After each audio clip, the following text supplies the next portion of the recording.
Hi everyone, my name is Juan Villanueva. I'm a type designer and educator working in New York City. I'm really honored and grateful to be here. Personally, this is a topic that I've been interested in since I started studying typeface design, always wondering about what had happened in Latin America, but not knowing where to start. I'm excited to learn from all of your presentations and also tell you a little bit more about my project, Typefaces as Cultural Objects, a resource that collects typefaces and letterforms by Latin American designers that honor and preserve Latin American culture. This is really important to me because it gives visibility to the work made by Latin American designers and also highlights the many aspects that make up a Latin American identity. Jose Carlos Mariátegui, one of the most original Peruvian intellectuals, wrote that he didn't think it was possible to imagine the entire panorama of the contemporary world in one theory, that we have to explore it and know it episode by episode and facet by facet. And the best way to explain and communicate our time is one that is perhaps a bit journalistic and a bit cinematographic. This was written almost 100 years ago. Yet, it's only in the past year that I've seen conversations on decolonization happening in design education and enacting some change. But the reason I bring up Mariátegui is that in order for you to understand why typefaces as cultural objects exist, you have to understand where I'm coming from. And just like it's impossible to explain the whole world with one theory, Latin America can't be simplified to a single identity. I was born in Lima, Peru, located in South America. And as a kid, I've always been fascinated by this stone. This is the 12 angled stone located in Cusco. Machu Picchu is also located in Cusco, in case you need a point of reference. And I love this stone because it's a prime example of Inca architecture. It shows how advanced and perfectionists they were, and it reminds me of how I approach type design, always trying to get that perfect fit. And just to give you a sense of the scale, here's a photograph that shows how massive these stones actually are. I was lucky that my parents exposed me to culture from an early age. That's me and my mom at the bottom right at the National Museum of Peruvian Culture. And that's the first time I was able to stand up on my own. Even though museums are a great way to learn about culture, there's so much more that is not in a museum, and one can only learn through exposure. When people talk to me about Peru, they usually bring up Machu Picchu, a place that I want to go but I've never been to. Or they talk about touristy locations in Lima that I've also never been to. When people talk to me about Peru, this is what goes through my mind: a bustling city full of life where people, like my family who lives there, work hard every day to make ends meet, and always surrounded by letterforms of all kinds that are also working hard at communicating their message. Peru is not Lima, Peru is not Machu Picchu. My experience is only one of the many facets of Peru. When my family moved to New Jersey, everything changed. Apart from the obvious change in scenery and language, my relation to typography also changed. This was my full name when I lived in Peru. The word Ñawi is a Quechua word that means eye or sight. And this was my name after we moved to the United States. What to some might look like just an accent mark, to me, it meant a lot more than that.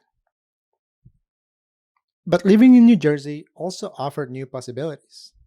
I was able to attend Montclair State University, where I majored in graphic design and illustration and animation. This was my graduation project, where I made a lettering poster for the films of Jean Luc Godard. And I also made my first animated alphabet. Through these explorations, I realized that I enjoyed drawing letters, but that I still had a lot to learn. And through a friend, I learned about this program in New York City called Type at Cooper. It was expensive, but at the time, it was the only place in the US where one could study typeface design. By some miracle, I got in, and while working during the day, attending the program at night, and commuting back and forth from New Jersey to New York every day, I was able to graduate with 3 typefaces and 2 more in progress. It wasn't easy or cheap, but I knew that I was very lucky to be in that position, so I took advantage of that opportunity as much as I could. My graduation project for type at Cooper was a typeface named Gregorio that came in three weights with one italic. Gregorio is a very personal project. The name comes from Gregor Samsa, the protagonist of the Metamorphoses, and in one way I felt a connection with Franz Kafka in the sense that I was trying to navigate in between two worlds, trying to reconcile my Peruvian identity with the new life that I was making for myself in the United States. In another way, I also felt a connection with Gregor Samsa, in the sense that although I was and felt Peruvian, the world saw me and still sees me as Latinx. And to this day, I find that very Kafkaesque. 2 years after graduating from Tabat Cooper, I landed a job at Monotype, where I've been very lucky to work with some of the most talented people in the world, and also work on projects that I'd never thought I'd be part of in a million years. If you were to tell me that a kid from Peru would one day be part of the team working on Nodo, Helvetica, and Futura, I wouldn't have believed you. I love this meme because during the day I design functional typefaces that solve a client's needs. But after work, I draw experimental letterforms and make typefaces that instead of solving anything, create new and exciting problems for me to solve.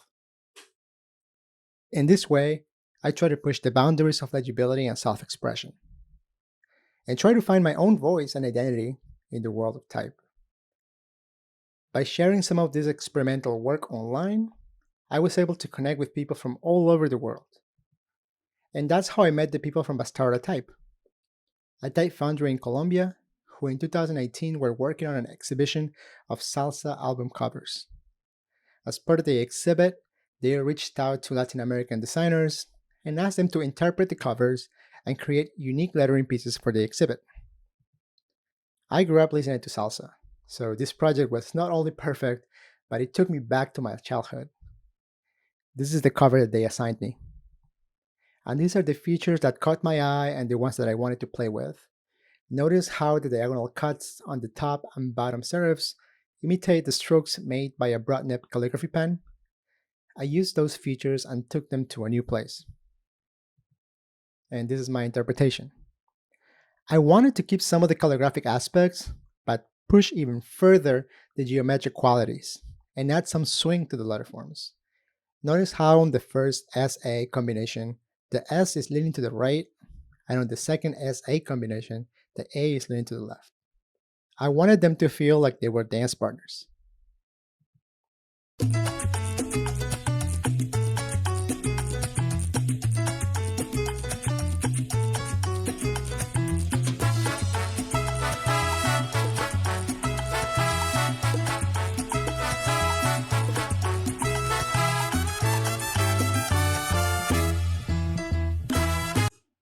And of course, I had to let them dance.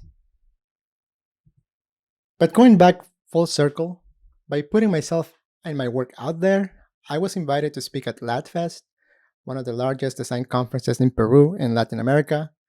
After 16 years of studying, living, and working in the US, returning to Peru as an adult to speak at a professional conference in my field forced me to reflect on my identity and what it meant to be a Peruvian type designer living in the United States. I'm one of 4 Peruvian type designers that I know of in the whole world, and the only one currently living in New York City. Going back to Peru felt like coming home. Meeting my family, friends, and colleagues that I hadn't seen in a long time or met in person for the first time made me realize that my role as a Peruvian living in the US was to become a bridge between two worlds. And just like a bridge, try to be a connection across languages and cultures. In her book, Borderlands La Frontera, Gloria Ansaldúa talks about bridges as thresholds to other realities and symbols of shifting consciousness. They're passages, conduits, and connectors that connote transitioning, crossing borders, and changing perspectives. Bridges span liminal spaces between worlds. Although I've only read this in the past year, I love this quote because it helped me define what I meant by becoming a bridge. My identity is shaped by extremes. The quiet and spacious museums in Lima existing right next to highly congested traffic areas and vivid letter forms shouting for attention. The search for my own voice in a North American design education system, and balancing professional client work with a personal quest for self expression. Thanks to Gloria, I understood that my identity is not static but contextual, constantly adapting to the multiple worlds that I inhabit. There is no single Latin American identity, there's many. And there is no one single history. This history I'm referring to is design history, which I find really interesting but also deeply problematic in the way that it's currently taught in design school, at least from my experience as a student and also as an educator. I started teaching in 2016, and much like my ID card says, I felt like a visitor. And not because I didn't think I wasn't going to teach more than one class ever, I felt like a visitor because as I prepared my lessons, I got flashbacks of what it was like to be a student in college. In college, I'd made posters about Jean Luc Godard, not only because I love his films, but also because I had no one that looked like me to look up to. In fact, this was the only book on Latin American design I could find at my college library. I studied this book hoping to learn more about design in Peru, but out of 543 pages, only 6 showed work coming from Peru.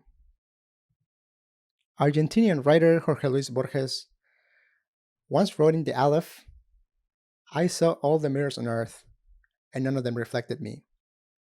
And that's exactly how I felt at the time in that library. And it's also how I feel every time I look at these books. The problem with design history, as told by these books, is that it doesn't reflect the entirety of its participants.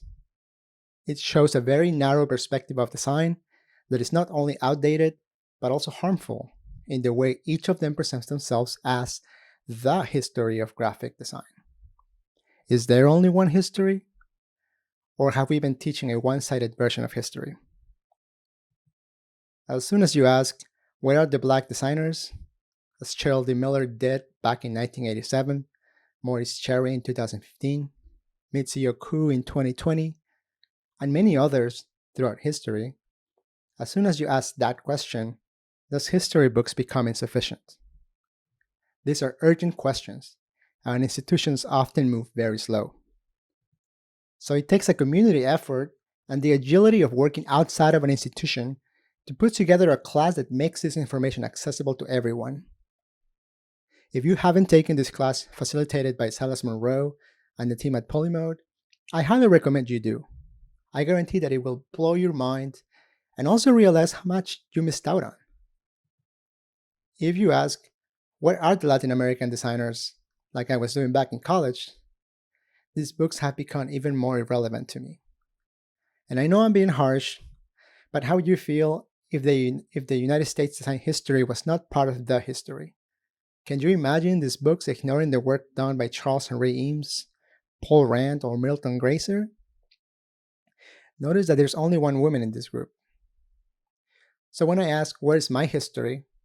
All I hear from these books is silence.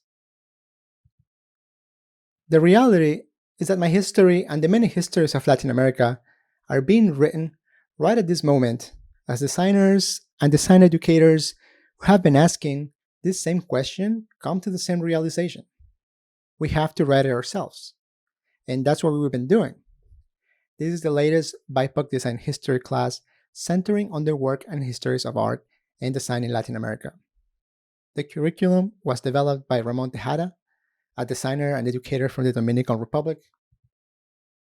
When Ramon, who has been an incredible mentor to me this past year, invited me to be part of the series, I proposed to him a class on typography and language in Peru. Because thinking of myself back in college, that's the class that I would have loved taking and would have had a profound effect on how I saw and approached design. And perhaps instead of Jean-Luc Godard, I would have made a poster inspired by the amazing collaboration between the painter José Sabogal, whose work you're seeing here, and the writer José Carlos Mariátegui. Who knows? The class is currently available for purchase if you're interested in checking it out. And to give you a taste of what's included, I go really far back, starting from indigenous writing systems, passing through Antonio Ricardo, the first printer in South America, who was actually Italian and settled in Mexico before coming to Lima.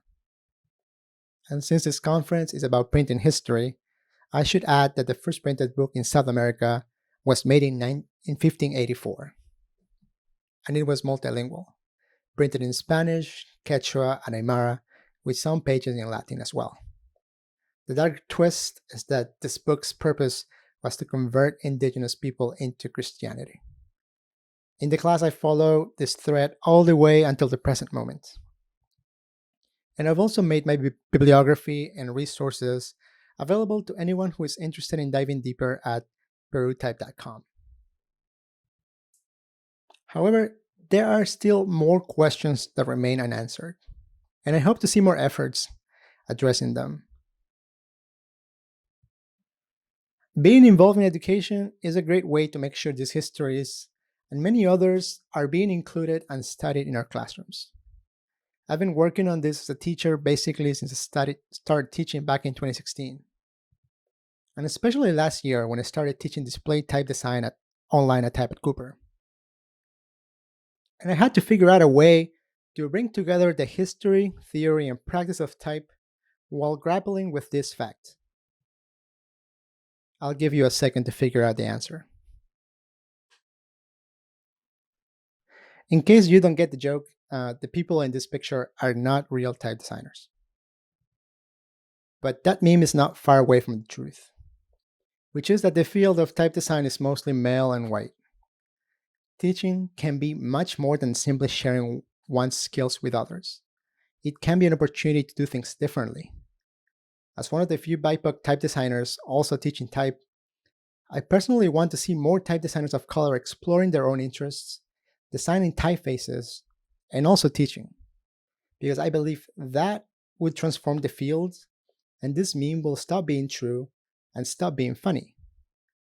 But how do we change this? That's a question that I'm passionate about.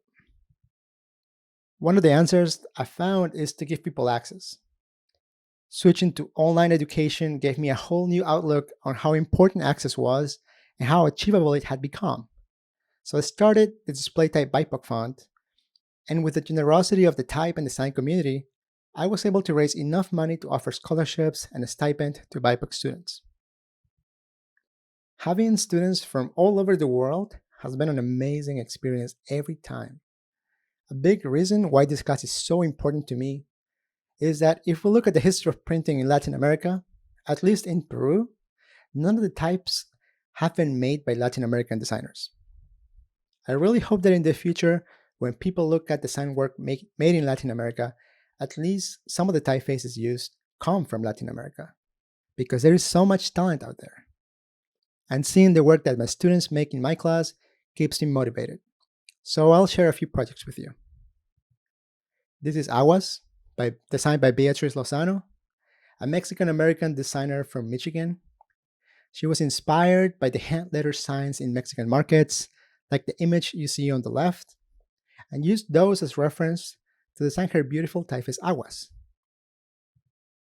Danasa, designed by Leo Vicente, is a pan-indigenous typeface that is optimized to support the revitalization efforts of the Jicarilla Apache language.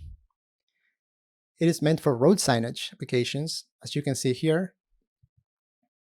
Oniresi, designed by B. Benedicto, is a typeface that suits and celebrates the specificities of the Yoruba language. Their goal is to apply a critical view to the research and the letter forms and design a typeface that satisfies the needs of Yoruba users. Harlemek, designed by Jamal Benjamin, is a typeface inspired by the cultural impact of the Black experience during the Harlem Renaissance. It draws influence from geometric Art Deco vernacular and the idiosyncratic flavor of Aaron Douglas's illustrations, which you can see on the top row. When I asked Jamal for permission to show his work, he suggested that his latest typeface would fit the theme of the conference better. So this is Garvey, a typeface designed in honor of Marcus Garvey, a Pan-Africanist from Jamaica whose vision was to improve, empower, and unite Black people. This was Jamal's final project for the Type at Cooper Extended Program, where he graduated from this summer. Jamal has been my TA for the past year, and I've learned a lot from his thoughtful approach to design and education. But we're only scratching the surface. These are some of the projects designed by my students from Brazil, Colombia, Bolivia, Costa Rica, Mexico, and Ecuador. Each one of these typefaces speaks in its own voice and reveals the many facets, histories, and identities that make up Latin America. With the understanding that to talk about Latin America is to talk about many different things all at once, let's go back to the question that kickstarted typefaces as cultural objects. At the beginning of the summer, Tanvi Sharma asked me a very simple question. What are some typefaces by Latinx designers with a similar ethos of Trey Seal's vocal type work? And just in case you're not familiar with vocal type's work, a good introduction is this image on his homepage. His work revolves around creating typefaces that preserve culture and diversify design. But going back to Tanvi's question, the answer is more complicated than it seems. And by going down the rabbit hole of trying to figure out how to answer this question, I created Typefaces as Cultural Objects, a resource that collects typefaces and letterforms by Latin American designers that honor and preserve Latin American culture. Through this side project, I want to make visible the work that Latin American designers have been doing in the field of type design so that students today have more references to engage and work with. We launched it with 11 typefaces coming from Argentina, Mexico, Brazil, Peru, and the United States. And since then, many more people have submitted their projects through the form on our website. And these are some of those projects. Quincha is a typeface designed by Diego Sansalas, a Peruvian type designer living in Peru. And it's really remarkable how he's taken inspiration from the Inca stone architecture that I showed you earlier and created a typeface that not only pays tribute to our culture, but also makes clever use of OpenType features so that you can make your own Inca wall with text. Salsa is a typeface by Bastardo Type, studio and type foundry from Colombia. That's Seb de la Hoz and Jason Guzman on the top left. Salsa is special because it's not a straight up revival from a single source, but an amalgamation of the letterforms found on salsa album covers. I love how bold and rhythmic it is, just like salsa music. And more than just a typeface, it was used in the branding for the exhibit and events that they organized, celebrating the intersection between Latin American design with salsa music. The last typeface I'm going to share is Ligia by Flavia Zimbardi, a type designer from Brazil who graduated from Type at Cooper and is currently living in Germany. Ligia is an homage to Brazilian neo-concrete artist Ligia Clark and explores the duality of sharp and round forms. I love that her typeface introduced me to the work of Ligia Clark, whose artistic evolution has become an inspiration to me. And with that, I want to invite you all to check out the project at typelatam.com and explore Latin American culture through typefaces. I want to thank my students, friends, and colleagues for letting me share their work with you, and I also want to thank you for listening. I hope that you find this resource useful. And if there's one thing that I hope you take away from this presentation, is that talent is everywhere, and that you shouldn't wait for others to write your history. Well, that's two things. I look forward to our conversation. Thanks.